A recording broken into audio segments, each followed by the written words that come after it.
gente querida. Nuevamente estoy aquí con un podcast que les va a encantar. Un podcast lleno de muchas normas. Un podcast donde les vamos a aclarar a muchos ciudadanos sobre las normas jurídicas. Quiero que me acompañen hoy a las 8 de la mañana con estos lindos 4 abogados, del cual son muy profesionales en el tema. No se olviden, a las 8 de la mañana.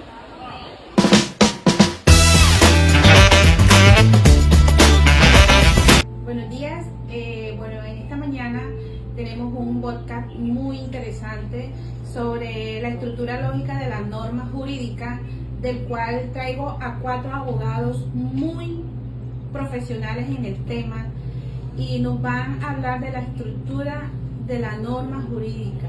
Bueno, la estructura lógica de la norma jurídica se refiere a la forma en que se organiza y se presenta una norma del ordenamiento jurídico. Aquí tenemos a una excelente profesional especialista en el tema, a la doctora Camila Cerda, quien nos va a profundizar sobre este tema de la estructura lógica. Doctora Camila, por favor, explíquenos sobre este tema para que nuestro público se entere de cómo debemos entender un poco más la estructura jurídica. Por favor. Muchas gracias por la invitación. Bueno, como tú lo dijiste, la estructura lógica de la norma jurídica hace referencia a todos esos componentes que, bueno, como la palabra lo dice, estructuran una norma jurídica. Estos generalmente existen 4 elementos. El primero sería sujeto jurídico, el segundo sería objeto jurídico, el tercero relación jurídica y la consecuencia jurídica. Por sujeto jurídico podemos entender que es a quien se le aplica una norma. El objeto jurídico es lo que la norma espera proteger. Y la relación jurídica es entre los involucrados, y la consecuencia jurídica es lo que, como bien su palabra lo dice, la consecuencia a las personas que no aplican esa norma. Ok. Doctora, ¿qué ejemplos nos puede brindar como para que quede más, o sea, para que nuestro público te pueda entender mucho mejor? Regálame unos ejemplos. Ok, nos podemos ir fácilmente al Código Penal colombiano en el artículo 158, donde habla sobre secuestro simple. Entonces vamos a estructurarlo así. Podríamos decir que el sujeto jurídico sería en este caso la persona que secuestre a otra, le quite la libertad a otra.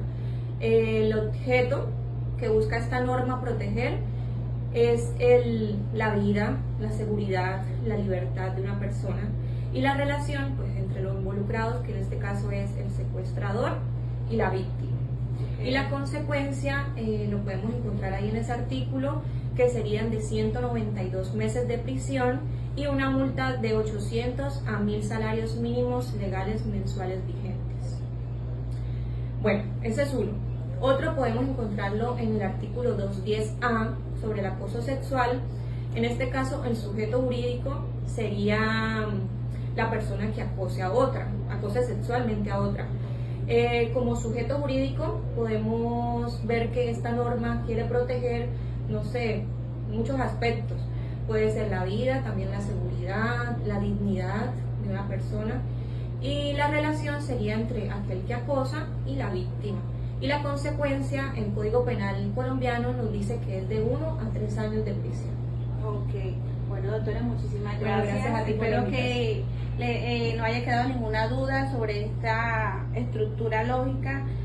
Continuamos con otro muy buen abogado, también especialista en el tema, el abogado Santiago. Doctor Santiago, un placer tenerte aquí en mi programa. Igualmente. Doctor Santiago Vega, seguimos con el tema sobre la lógica.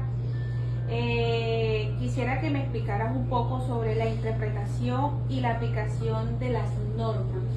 Bueno, este es un tema muy sencillo si lo ves de ese modo, ya que la interpretación de la norma se refiere al proceso judicial en el cual se pretende analizar y comprender la norma y con esta ver el alcance que tiene y el cómo se puede aplicar al caso en específico. Entre los métodos está el literal, sistemático y teológico.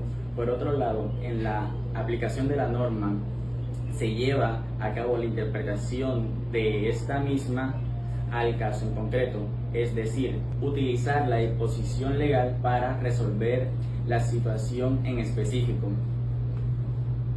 Bueno, doctor Santiago, ¿qué otros ejemplos me puedes dar como para profundizar un poco más el tema hacia nuestros televidentes? Un claro ejemplo es que supongamos en el Código Penal está el que matare a otro pagará en prisión.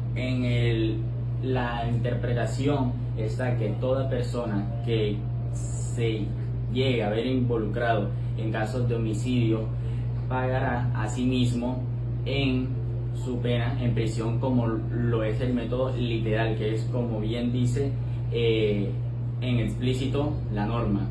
Ahora, también está la aplicación, que como bien, en el mismo ejemplo, persona que llegue a ser enjuiciada en un caso de homicidio, el juez le imponerá una pena de años en prisión, dependiendo, claro, de cómo fue el caso y sus causas. Bueno, muchísimas gracias.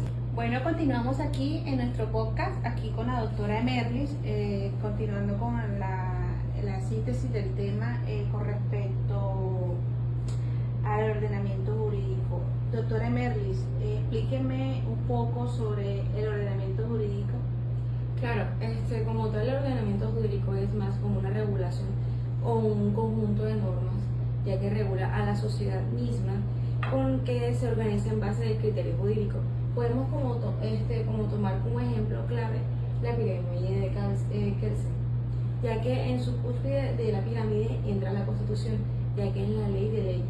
Después prosigue lo que es las leyes, después vienen los ordenamientos jurídicos o las reformas, y como tal en la cúspide de abajo vendría siendo como las sentencias. Bueno, doctora Emerlis, quisiera hacerle otra pregunta con respecto al tema. ¿Cuáles son las etapas de la formación de la ley? Bueno, como tal, la formación de la ley tiene varias etapas en general, como es el proyecto de ley, que es la cúspide del inicio de la ley, ya que este proyecto se va presentando en los congresistas del gobierno y como tal también al presidente de la República.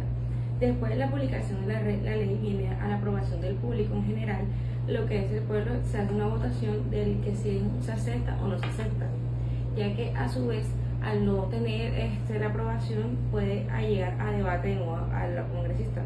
Después viene el trámite de lo que es las comisiones, pues la comisión de la ley viene como remitido en una comisión, entre tanto como corresponde a los congresistas como tal. Ya después viene como el trámite de plenarias. El trámite de plenarias viene como una debación entre votación para dar la de sí o el no.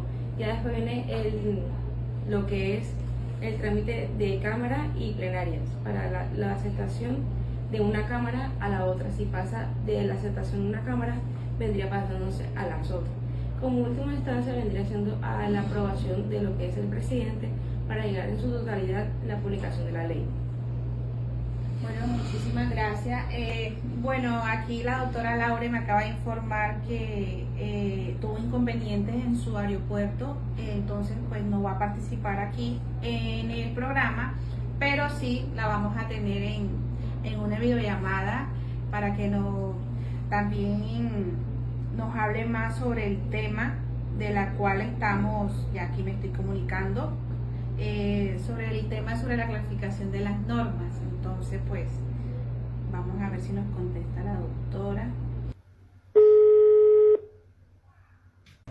Primero que todo quiero agradecerte, Gise, por permitirme hablar en este espacio, en tu podcast, sobre este gran tema que son las normas jurídicas. Me hubiera encantado estar en presencia física, pero se me presentaron circunstancias que pues tocó de esta manera, pero lo importante es estar presente. yo les voy a hablar un poco sobre la clasificación de las normas jurídicas. Sepamos que existen tres principales. La primera son las normas imperativas. Pues podríamos decir que estas son aquellas que establecen obligaciones o prohibiciones que deben ser cumplidas. Eso sí, sin excepción, su cumplimiento es obligatorio y no se puede modificar por ningún acuerdo de ninguna de las dos partes, se sabe eso. Un ejemplo de esto serían las leyes penales. Son un claro ejemplo de que son normas imperativas, ya que estas prohíben conductas delictivas y establecen sanciones para quienes las infrinjan, como todos sabemos. Unas características particulares son que tienen un carácter coercitivo, buscan proteger los valores fundamentales y el orden público. Otra podría ser que se apliquen de manera uniforme a todos los sujetos o a quienes van dirigidas estas mismas. Otra norma serían las normas dispositivas. Estas, como bien sabemos, son aquellas que permiten que los individuos regulen sus propias relaciones, eso sí, según su voluntad. Estas normas establecen un marco legal, pero las partes pueden ser acordadas o pueden acordar disposiciones diferentes. Un ejemplo de esta sería un contrato de arrendamiento, o puede estar dirigido por normas dispositivas que permiten pues a las partes establecer sus propias condiciones. Eso sí, siempre que no influya la ley. Características de esto pueden ser que fomentan la autonomía de la voluntad, se aplican en situaciones donde las partes tengan libertad para decidir sobre sus derechos y sus obligaciones. También suelen encontrarse en el derecho privado, como también en el derecho civil y en el mercantil. Ya por último están las normas supletorias. Estas son pues aquellas que se aplican en ausencia de acuerdo entre las partes o cuando hay una norma específica que regula una situación particular. Estas actúan como complemento o a la voluntad de las partes, eso hay que tenerlo muy claro. Un ejemplo de esto es un contrato de sociedad. Si no se establece lo contrario en los estatutos, se aplicarán las normas supletorias del Código de Comercio, las cuales regulan las sociedades. Características muy particulares de esta es que se utilizan para llenar vacíos legales o situaciones no previstas por las partes. También buscan garantizar la coherencia y continuidad del ordenamiento jurídico y pueden ser modificadas por acuerdos expresos entre las partes si así lo desean estas mismas. Pues estas tres categorías son fundamentales para entender pues todo cómo funcionan las normas jurídicas en diferentes contextos y cómo se relacionan con la voluntad de las partes o la voluntad de los individuos y sobre todo el ordenamiento legal. Muchas gracias. Bueno, muchísimas gracias. Espero que todas las dudas hayan quedado claras con respecto al tema. Me siento muy orgullosa por tener este grupo profesional en mi mesa de trabajo, en mi programa, muy contenta. Espero volverlos a tener en mi podcast. Un placer. Espero que mi audiencia le haya gustado y cualquier duda, escríbanme. Chao.